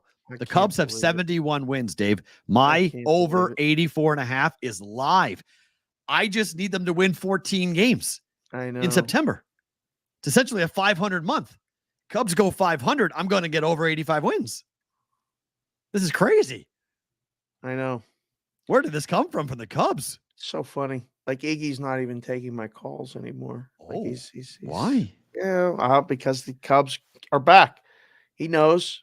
I'm trying to, get in touch with him about some other things, and now he's opening up a new restaurant. He's been as busy as we are, so okay, that's fine. But Cubs fans are out of hibernation. They're back. It's fun when the Cubs are in it. Are they going to catch? Oh, Scooble is the Cy Young. It's over. That's over. Oh, that's a wrap. That's a wrap. That's a wrap. Yeah, that's Scooble's winning that. Yeah. That's over. Cubs Guardians World Series matchup at 500-1 has life, Covey. Just get to the playoffs. That'd be awesome. Yeah. Wow. Geez, Bruce Abbs, us true Minnesota sports fans know what suffering is like. So if you guys blow it, I mean, that's brutal. But Braves out. No. It feels that way, right? No, I don't know. Mets just have. I mean, Lindor is on a different world at the moment. Oh, he's National League MVP. If there wasn't a guy named Shohei Otani in there, right? You can't get him out. I mean, look at the road record. The road carrying record. the Mets on his back and 38 and 31. Padres. Look at the Padres road record. If I'm going to see the Padres playing, this scares the absolute crap out of me. They're 41 and 29 on the road. Yeah. I think that's the best home record in baseball. Easily. Period. Has to be. Yeah, I think it's the best home record. And by comparison, the Royals at home are 41 and 28. Right. Like, to give you an idea, look at the Mariners. They're 41 and 28. Like, home records look like that, not road records. Right. 41 and 29 on the road. It's like, what are we doing? Holy crap. Baseball heads, type your three team wild card in the chat. So just go AZ, San Diego, New York Mets, or put it in there. Let's see. So just did 2 parlays, Dodgers and Yankees, NL and AL winners, and Philly, Baltimore, NL and AL winners. Both of those are very possible. Ian lights out. No question. Are the wild card? I think the wild card teams, all of them. I mean, maybe not Minnesota. Let's just keep it real. Maybe not Minnesota can actually win the World Series. Wow. I think all of the wild card teams can win the World Series. I think I would bet National League to win the World Series. Oh, I keep looking at it and going, how is it not? What's the price? It's pick'em right now. Is it really? Yeah. National League. I may need to bet. How's the National League not favored? Yeah, National League should be favored. Why? Because the Yankees keep it even? Is that why? Yes. That's the only reason why. Okay. Thank you. I'll fade the Yankees on that bet. Well, and because if it's not the Dodgers, then the Yankees will pretty much have home field. Would they be favored against the Padres or the Diamondbacks? Wow. Yeah. The Yankees would be favored against Arizona? How about the Phillies? No way can you make the Yankees favored against the Phillies. That would be nuts. Don't know. How? Just because straight bias? Pitching matchups, it's every game's going to favor Philadelphia. I don't know. It's one of those ones where, yes, you'll see if the Yankees are home. You can tell me the Phillies are going to be favored at Yankee Stadium in a World Series. I do, yeah. Yankees, not game one, but for the series, I think they'll be favored. I mean, I think I know the West Coast folks won't love this, but like the networks would be in heaven if it's Yankees Phillies in the World Series. Oh my, they'd be in heaven, right? Massive ratings for those two games, those games, that World Series. Sonic Yankees D-backs would be a repeat of the 2001 World Series. That was still 9/11, and one of my greatest sporting events I've ever been to was Game 7 of that when I lived in Arizona. It was awesome. Yeah, Kim blowing those games, Jeter home run, Tino Martinez, all of it. Byung-Young Kim. Where is Byung-Young Kim today? Where are you now? Where are you now? Can we find that out? Can we have him on the show? I'd love to have him on the show. Frisbee throwing son of a bitch. Where are you? Whoa! What are you talking about? He threw frisbees. He didn't throw baseballs. It was just like a very good year up until that playoff. The ball just like, I was always like, how is this guy a closer? He threw like 85 miles per hour. He didn't throw hard at all. It was one of those. I thought the Yankees were going to win that series. But after that, we all watched those games. We got together at this place called Pinky's. Pinky's was the name of the bar. What are you even making that face for? It was called Pinky's. And they had pool tables that were pink felt down in Arizona. It was right in Scottsdale. It was nice. And they had TVs. We shot pool. We would watch it. We were calling guys about things because none of that was legal down there then. We had the game on. Pinky's. It was fun. Thinking about. It's as bad as the pink taco that was here in Vegas. What's that? That sounds like something different. It was a Mexican joint. It sold pink tacos. Was the shell pink? I don't know. I just know they sell pink tacos. That's what it's called, the pink taco. It was in the old Hard Rock.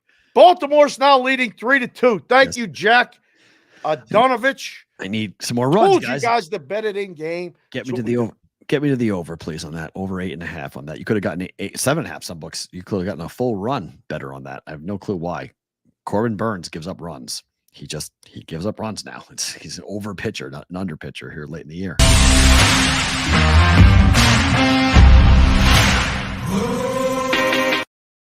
Time now for the Brigade Proxy Pro Football Story of the Day. Check you okay? My pulse. Make sure you're awake. 702-570-8255. Text us to make an appointment to be entered into the Westgate. 5 days left. That's crazy. 5 days left. We're almost there. We're over the total for the Survivor. You saw that, right? They got the guarantee. I told you. I thought. Yeah. Looking at yesterday, they're going to get it tonight. Like I was like, when they recalibrate, they're going to get it tonight. Yeah. What are they on for the millions? 5,000? No. Short. 4,600, something like that. 1,000 more, I think, is my prediction. I think 5,500 is what I've said. Not sure they get there now. But overlays, if you guys like overlays, if you like positive EV, the millions contest is going to be yours. At any time during the contest, can you add a proxy? No. You must sign up with the proxy at sign up. You can't add. You have to be on the paperwork. So you can't just like say, I need, I'm doing it myself. And then, oh, wait, I'm going to hire a proxy. My gut tells me you could just have somebody do it for you, but the legality of it is a little bit dicey. You're not protected the same way. There's no paperwork that declares all of that like there is when you sign up. Yeah. I mean, it can be done. Yeah, I was going to say, we can talk about that in person. It can be done. It's just going to be done differently than what you would doing normally. Right. So BVBshow.com to join our Discord channel. That's where I'm going to post the Rithmm offer. So I'll have that link up there once the show is over. But also you can go there and send us an email saying, hey, when are you coming into town? if you're buying a flight, okay, you got to get in quicker, guys. You got to get in quick because it's going to be tough driving in. Oh, there we go. Rain's here in 8 hours, or be on a plane now. Just be flying in now. Hello, Rain. So he's coming in to sign up for the millions, and anyone else, just go ahead and send us a message, text, or email, but all text is preferred, 702-570-8255. The Chiefs made the announcement today that they're not going to have Clyde Edwards-Helaire available for Thursday Night Football against the Ravens. Number hasn't moved at -3, but what is your initial gut feeling about this game on Thursday night? I don't have a clue. I really have no gut feeling. The line's perfect. Yeah, I don't feel strong about either side. Line's perfect. Yeah, Ravens outright. Oh wow! Well, you didn't even hesitate. I've handicapped this game all summer. This is the Ravens season. Really? Yeah, I bet Ravens 12-1 Ravens to win it all. Holy crap! Yeah. Okay. I like Baltimore to win. I like Baltimore to win the game outright. I think this is going to be a really fun year in the AFC, and I think the NFC just is again a little bit too young. I think we'll see stuff come up in the future with this, but I think the AFC's got more experienced quarterbacks, more experienced teams. Do you not like the Chiefs? A lot of people. I fucking hate the Chiefs. Whoa! Hey, if there's any question, concern, let's just eliminate all of this right now as to how I feel about the Chiefs. I worked there. Remember, I worked in Kansas City. So what part of the Kansas City? You were close. You were in Omaha. No, I worked for 610 Sports in Kansas City when I was in Des Moines. Oh. I was a talk show. I hosted shows for them consistently. But you lived in Des Moines. Correct. They tried to hire me 3 times. Offered me 3 jobs. Said no every time. And then they hired Nick Wright, and Nick Wright's on Fox Sports 1, and I'm hanging out with you. Sweet. Which I love, by the way. I was going to say, you can go talk to Nick Wright every day if you want to do that. I'm just playing. No, that's fine. That's where I was. Believe me. The feeling's mutual. But, man, I didn't realize that, wow, Crop_Duster 007 hate the Chiefs. I don't dislike the Royals except for what the Royals did to me. Remember, the Royals did that to me. The Royals tried to get me banned. Frank White tried to get me banned. That's what caused my hatred of the Royals. I had no problem with the Royals until they tried to get me banned. So there's my problem. We're going to need to go to Kansas City and bury the hatchet. Well, no, I mean, there's no hatchet to be buried. What do we do? I doubt they'll ever allow us to do a show again. I highly doubt. I ain't getting caught in this crossfire. I want to go to Kansas City. Yeah, but we don't do a show from Kaufman. We don't do a show from the press box like I did. You don't need to do that. We were the Royals affiliate. That's why they let me do it. So, yes, I know they're on the FM now. We stopped Alex Gold is a friend of ours, and Alex Gold was next to us. We should have Alex on at some point. If we can mend that fence a little bit. Oh, we're all good. All right. The Royal fans don't like Frank White. All right, JC. I like White. So Frank White and I we had words. He tried do you think you're alone in your passionate feelings against the Chiefs? Like, are people sick of the Chiefs? I'm not sick of the Chiefs. I just hate I hated them before they were good. I hated them. I mean, Mitch Holthus, the voice of the Chiefs, is a good friend of mine. I love Mitch. I always jag him and like make fun of him. Like, I hate your team. I've always hated their team because Chief fans were like the worst fans to get good because they thought they were good before. Same thing with the Royal fans. Like they thought they were good before because of George Brett and they sucked for years and then they won it and they thought they invented baseball and then they sucked again and they're like, oh, whoops, we suck again. So and it's going to be the same thing with the Chiefs. Like they sucked for years. They won multiple Super Bowls. They're very good. They're going to be good. Mahomes has years left, but this is it for Kelsey. Oh, and we'll see what they do because the Patriots had 2 iterations because it was built around Brady. So you had the first level of the Patriots, which was run the ball, smash mouth football, play defense. And the second iteration was the Welkers and the Randy Mosses and the Rob Gronkowskis and Aaron Hernandez's and all that run. So we'll see. Patriots won 6 Super Bowls in 18 seasons. Like the Chiefs are nowhere near that yet. So let's see where they wind up with. Brady had 7 rings in 20 years. If they win 3 in a row, they're the best team ever. Best team, best run. I don't know. I mean, no one's ever done it. So yeah, I mean, but no one's ever done 3 and 4. That is a dynasty, and you will say it on this show. They're a dynasty. I mean, you can make a case they're a dynasty now. I mean, winning it last year. I said if they win it last year, I would say that So right now they're a dynasty. Yes, right now. But the Patriots had 2.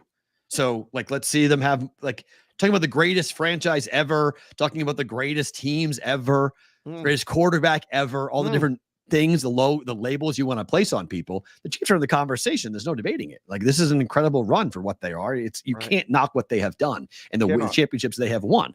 Yes. But okay, they've won back-to-back. That's impressive. Let's see what happens this year.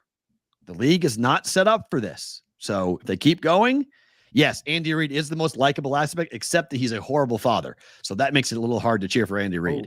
He's a horrible father. Awful, awful father. So it's hard to cheer for him given what his kids have done.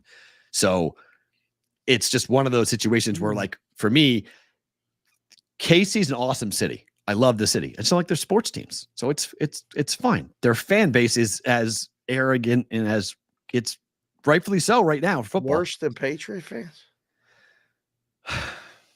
No one's really worse than us. I mean, in terms of like just the overall smugness of it, it's tough. Okay. Because the accent that we say it with makes it a little more difficult to deal with. Right. So that makes it a little more difficult. Wow. I don't know. I think there might be some Chiefs fatigue. Using Nuggies. That's the worst ad. Thank God that thing went away. It was so creepy when Andy Reid was saying, "Can I have your Nuggies?" Yeah, dude? What are you doing, Andy? It's uncomfortable hearing it right now from you. Like, I mean, this is just didn't work at all. No, at all. This. I can't. I mean, look, this is interesting though, because I mean, that's a big workhorse for them. Was not going to be available for 4 weeks. He's having. I read the story this morning. I didn't realize that he shot and killed somebody. I didn't realize that it was a matter of self-defense. But yeah, he shot and killed somebody, and he's over the summer. No, in college years ago. Okay. Yeah, he has massive PTSD from it. Oh, so when this pops up, when he's on the non-football injury list, but it's due to the fact that he just is not right mentally right now to be around football. So he's not going to be available for at least 4 weeks for a while. Give the boys and girls a vote right now on something else. The Notre Dame to make the playoffs thing was easy. Big. 75%. Yeah. 75% on a yes. Yep. Worst fan base. Oh, you can't vote on that. It's too hard. Chiefs Patriots. Oh, that's not. What do you mean? It's not a logical argument. It's not a logical argument. Talking about? It's not a logical argument. Give them something to vote for at the end of the show. They don't have this. They don't have this. Okay. They don't have any of this. What is that? They have 2 teams. We have 4. Not the same conversation. It's not even a fair argument. No, Casey's a bigger version of Des Moines. It's not like it's just, come on. It is. I've worked and lived and gone there a ton. Casey's a fun town. Not that big. It's not a big town. It's not a big town. It's a small town. Okay. It's a small town. So it's not even it's not even close to comparing the two. Like a lot of people. It's a more annoying fan base. No. The Patriots or the Chiefs. No, you have to go with because Patriot fans is not like a fandom. Like there are people in Kansas City who hate baseball. They're front runners. They hate baseball. They never go to Royal games. Chief fans, like they're people who only go Sundays to watch the Chiefs, and that's it. They don't watch baseball. Patriot fans watch everything. Bruins, Celtics, Red Sox. No, they don't. Yes, they do. No, they don't. We are There's a 4 Patriot sports fans city that don't give a crap about the Bruins. Oh, well, that's because they compete with each other. But if you're a Patriot fan, you care about the Celtics. If you're a Patriot fan, you care about the Red Sox. Bruin fans are their own little type of weird deal. And I mean, Blue Spader, he's going with Cowboy fans are the worst. Cowboy fans. They kind of are, only because I think that's a question. Because they're really Damn delusional. right about that. They're really delusional. They think their team's going to be good this year. I don't know. All right. Worst fan base, Cowboys or Patriots? Can we do that? Everybody got 4 teams there. Yeah, that's Cowboys. That's Cowboys by it's not. Long shot. Yes, it is. Put it up. By a long shot. Watch the people vote. Okay. That's if you write the Patriots fan base. That's Bostonian versus the book, and they might vote the Patriot fans are more annoying than Cowboys fans. Absolutely ridiculous. I'm just telling you what they're going to vote for. The Cowboys. The last time the Cowboys won a Super Bowl, I was where? I think I was in college still. I was in high school still. Was it 93 when Neil O'Donnell threw all them passes? Yeah. Something like that. So, yeah. Like, come on. It's been a long time. It's been a long time. And they still get up there. 95. Thank you, Rain. Long time ago. I was in high school. Senior high school. Ooh. Long time ago. It's Cowboys by a long shot. By a long shot. I don't know, bro. Yeah, thank you. By a long shot. Sean. By Super Bowl 30, I'm still pissed. Me too. That sucked. That's the first time I ever lost a Super Bowl. I didn't even know what to do. Oh. Everybody just went home like walking around aimlessly. It was like, wait, the Steelers lost? Nobody knew what to do. I left the party with the train was there. The train watches the show here. A bunch of people hanging out. My. Steeler fans are close. Hanging Really? Wow. Top five most annoying. Wow. Oh, yeah. How about that? Eagles close. For you guys who are watching on the replay on SiriusXM or listening on SiriusXM and watching on Sports Grid TV, I'll get that right one day. Thank you for being here. We appreciate it. You guys we'll be back tomorrow, same place, same time. For you guys who were live with us on YouTube and Twitter, stay with us. Bonus time starts now.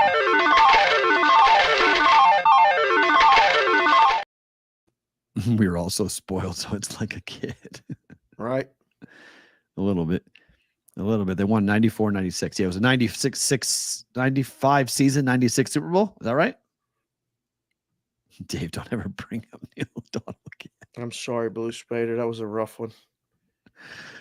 Oh, Larry boy. Brown was the MVP. Oh, Addison. Uh-oh. They're tough. Worst fans I personally ever experienced at a game were indeed Chief fans. Yeah. Yeah. I never had a bad run-in with Chief fans in person. On my talk shows, I had problems with them. They were very, very boisterous and loud in the book. Oh, okay. Like they would come and they would be lubed up and they would tell everybody about it. Like, yeah, because they do the Chiefs. Oh, please. They do that whole damn thing. Oh, in the Home book. of the. Yep.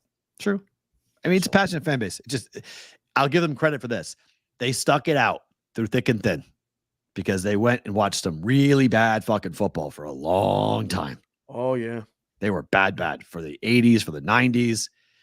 They constantly looked back and were dreaming about the 60s and early 70s, and they stuck around. And my whole life, they sucked. The Chiefs sucked. And then they got Mahomes. Yeah, it changed everything. Same with Brady. Patriots sucked for years, and then they got Brady. One player can change it all. When it's the quarterback. They always yell Chiefs at the end.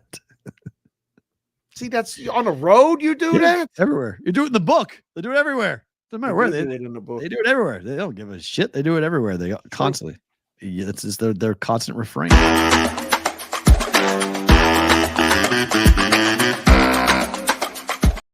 Editor book it time for today, the last game of week number 1 in college football. Florida State laying 16. You can get 15.5 now. Better to book it. It's a lot of points, but favorite. Bet it. I can't believe this is a standalone nationally televised game. They picked this game. Like, this is a weird, like, to schedule this game and put this game here is weird to me. There's storylines, but I mean, Bill O'Brien's going to take time. Bill O'Brien needs time to get this program. He's not a college football architect. He's coming back to college football after being with the pros for years.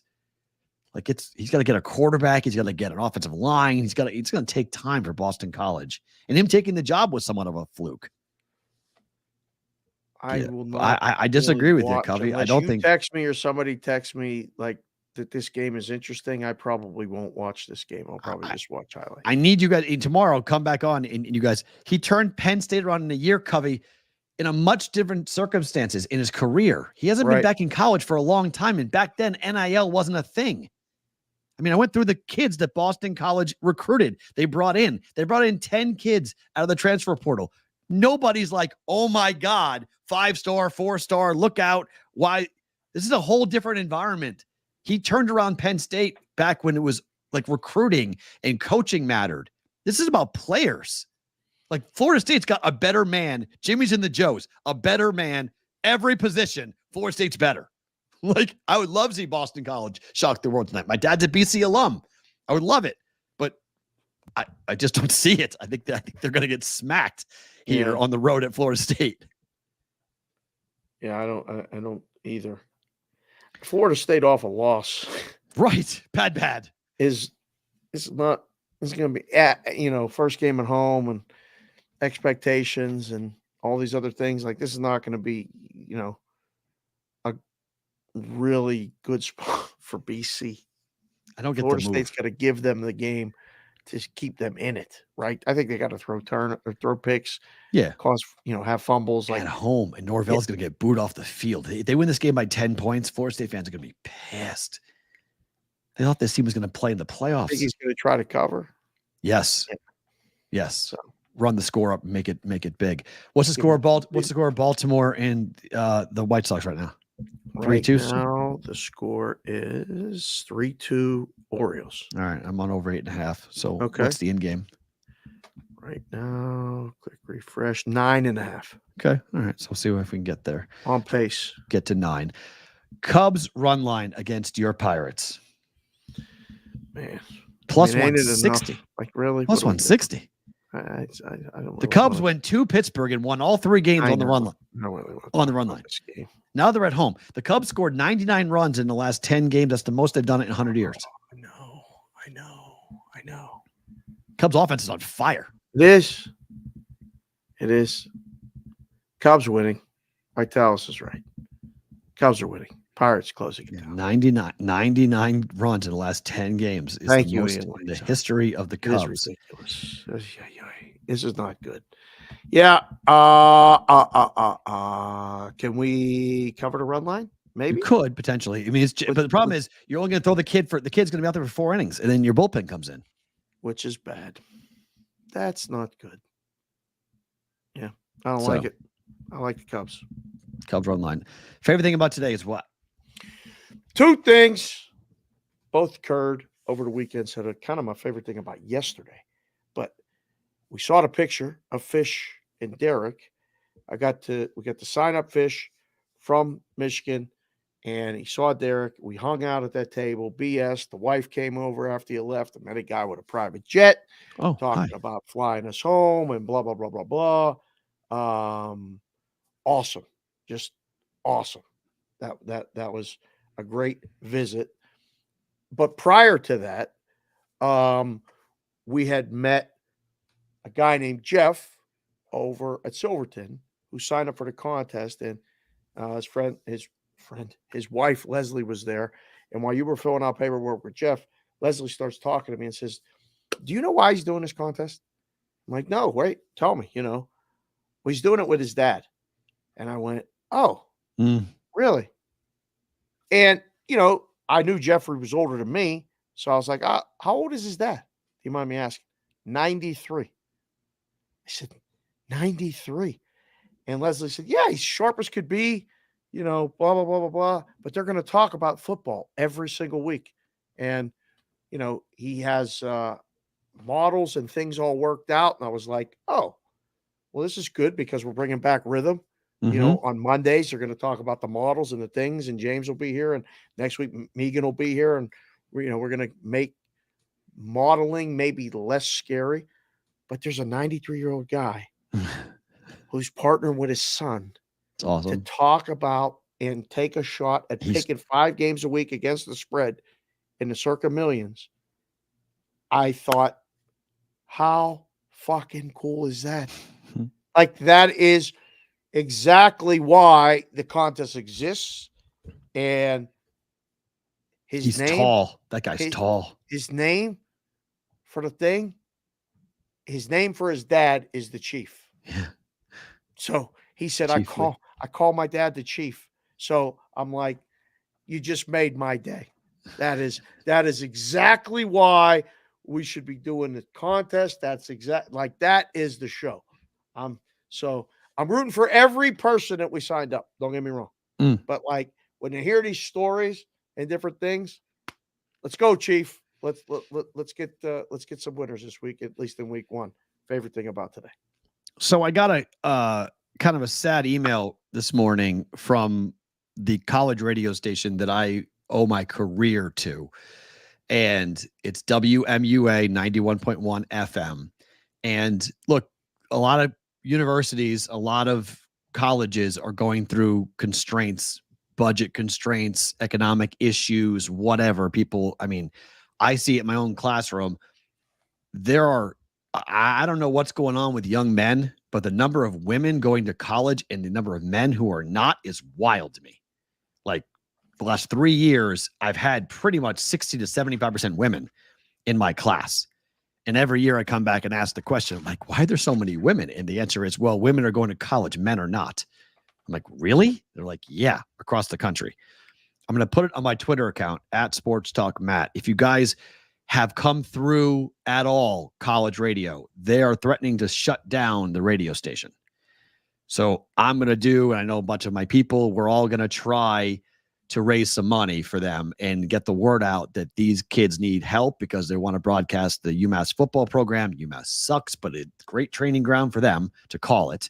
UMass basketball, great training ground for them. They want to do different shows. They've got equipment that they want to purchase, but they got the word and the email came out saying, hey guys, we don't know how much longer the station's going to exist if we don't figure out a way to raise money. Now there's always fundraisers that go on during the year, like a telethon drive, but that's not till later in the fall. They're not sure they're going to be able to keep the lights on. So I'm going to put a tweet out there. If you guys have ever gone through it, I'm going to donate. I know people are going to donate, but I'm just going to, if we can do anything of the brigade, this is like what you guys do. You guys have done incredible things. My college station, college radio station, I wouldn't be here if it wasn't for them. I'm going to see if I can raise some money for them and put the word out for them. So it sucks. I don't know. I got to figure out exactly what they're going to look to, but it's been streaming for a while. They have an app. I know that. But a buddy of mine who was the station manager, who went on to do a lot of big things and actually working with David Duchovny now, took a picture last month of himself in front of the entranceway to walk to the radio station. It's the same exact thing that it was 20 plus years ago. They've never changed it. It's the same lettering. It's the same entranceway. It's like really old. Like they haven't put any money into this whatsoever. Right. And it's like, these kids need help. And they reached out to the alumni. We're in this like alumni group and we're like, hey guys, like we're in trouble. So I was like, okay, let me see what I can do. On my Twitter account at Sports Talk Matt, after the show is over, I'll put it up if you guys want to take a look at what's going on for WNBA. Royals are up 2-0. Thank you very much. Boy. Oh, I agree with that, Covey, though. The education system is at an inflection point. It's a great point. Yeah, it really is. It's for college and for kids.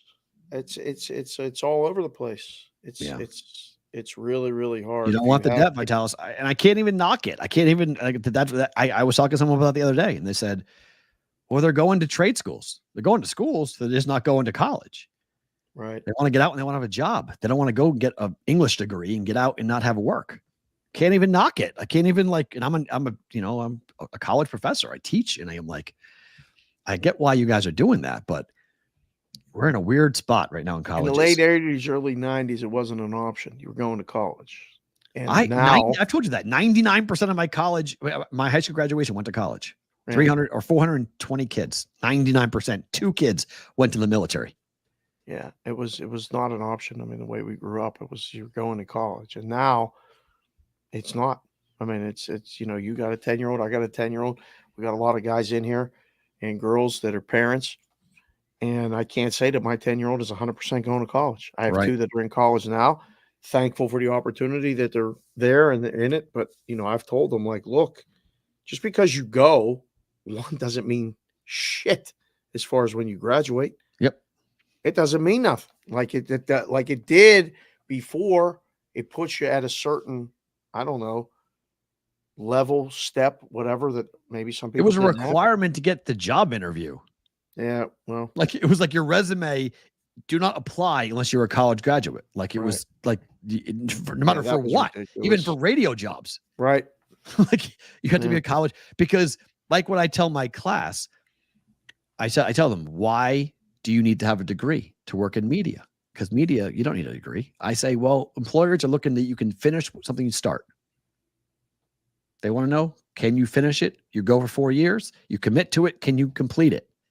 That's kind of what, from a media perspective, that's kind of what it is. Everything you do elsewhere for media studies is outside the classroom. It's what you do with the time that you're given outside the classroom with equipment and talent and, social media and whatnot.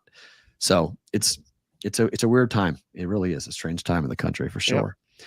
Guys, we're back tomorrow. It is a Tuesday tomorrow. Looking forward to seeing all your recap BC and Florida State. A lot of baseball to get into tomorrow as well as we'll get through. Well, it's the final poll, if you will. We've gotten through Memorial Day, 4th of July, Labor Day today. Let's see where we are for Major League Baseball. He's Dave. I'm Matt. Back tomorrow for BBB.